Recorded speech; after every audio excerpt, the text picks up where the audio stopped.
welcome back to the NFL Beans. That's right, we actually have a name now, and if you don't like it, do something about it in the comment section, okay? If I get multiple people telling me they don't like it, I'll change it. But right now, it's the daily, well, no, it's just the NFL Beans. You drop in, get your daily, see what's happening in the NFL, and then you hop out.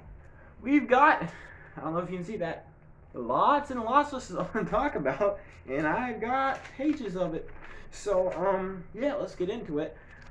Alright, so the first thing is we all know about the big mass shooting, and I know this might seem like ignorant or whatever, but I'm not going to go into details about it simply because I don't want this to become like a political channel. I'm just going to talk about how it affects the NFL, and then I'm going to stop. So, multiple black NFL players, they weren't named, are very, very heavily considering sitting out the first game of the NFL season due to all the stuff going on. And I can completely understand. I mean, it really does suck.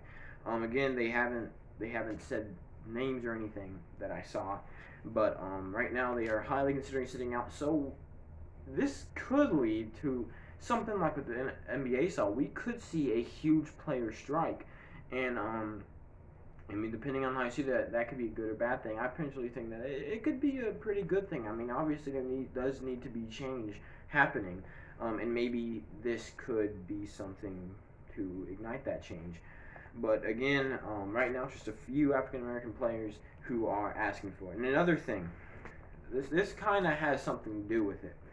So Brian Urlacher, yesterday morning, he posted something on his Instagram. And again, this is I do not agree with anything, but he says that in 2003, he basically said in 2003, Brett Favre played a Monday Night Football game the day his dad died and threw 4 touchdowns in the first half. And then he says that, and he's kind of comparing that to NBA players. Okay, so it said Brett Favre played the Monday Night Football game the day his dad died, threw 4 touchdowns in the first half, and was a legend. And it says NBA players boycott the playoffs because a dude reaching for a knife wanted on a felony sexual assault warrant was shot by police. And that is just why? Come on. I'm sorry if you can't hear me. I'm sorry I had to read that. I would have just put it up on the screen and said you read it for yourself. In response to this, the Bears said that the Bears basically said that it was a long tweet. And I just kind of got some highlights of it. That Oh, also, another bad thing. He liked an Instagram post calling for the release of Kyle Rittenhouse, who opened fire into a BLM protest and killed 2 people. In response, the Bears said that his comments were void of empathy, compassion, and wisdom, and they were full of ignorance. It was basically their coach going at him and the team going at him. They basically distanced themselves from him. He was a Hall of Football player in 2018, and now the Bears just completely have ditched him, basically. I know I didn't say much, but like that, seriously. I didn't get a little political one time, one little bit. He was walking away from the officer, and he wasn't reaching for it. So I don't know why they shot him 7 times in the back and front. I'm not gonna get into it, but yeah, I do have to agree. What he said was insanely ignorant. Anyways, let's get on to it. I don't want people to hate me because of what I think.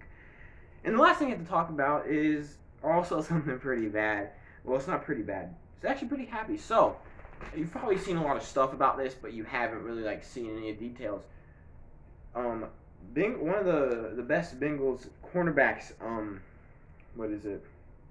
Mackenzie Alexander's father went missing last Monday, and you might be wondering, that was 5 days ago. Why didn't you report on it then? That's because I wanted to see what happened. I didn't want to report on it, and then it turns out like he was shopping or something. I don't know. I've heard of weird stories, and I also, I know I try to stay away from bad stuff. I didn't want it to be like he was shot at his home. But also it kind of turned it. So on Tuesday, Mackenzie Alexander left practice early to go and help search for his father, which any person would do. I mean, if I was a NFL player and one of my family members went missing, I would go look for them.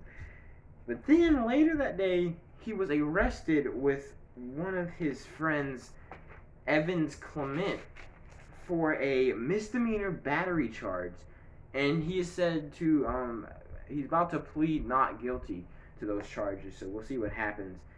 But a good thing that Mackenzie's father was found alive in Florida after he walked up to a ranger station in Kissimmee Prairie Preserve State Park.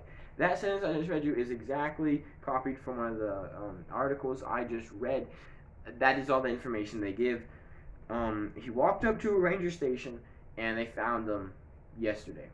So, good. That's a good thing. The only bad thing is that Bengals cornerback Mackenzie Alexander did get arrested. That's one of the reasons why I'm actually reporting on this, is because if you're a Bengals fan and you don't know, this could be big news. So, I hope you enjoyed this video. Most of my videos aren't this political leaning. This is number 7. This is the NFL Beans. Again, if you like this, which I'm starting to like it, it's growing on me, then go ahead and let me know in the comment section. If you don't like it, if you hate it, if you despise it, let me know in the comment section. Let me know what you think, because I don't want you guys might like the content, but you hate the name. That wouldn't be good. So, thank you guys all so much for watching. I will hopefully see you guys in the next one. Bye.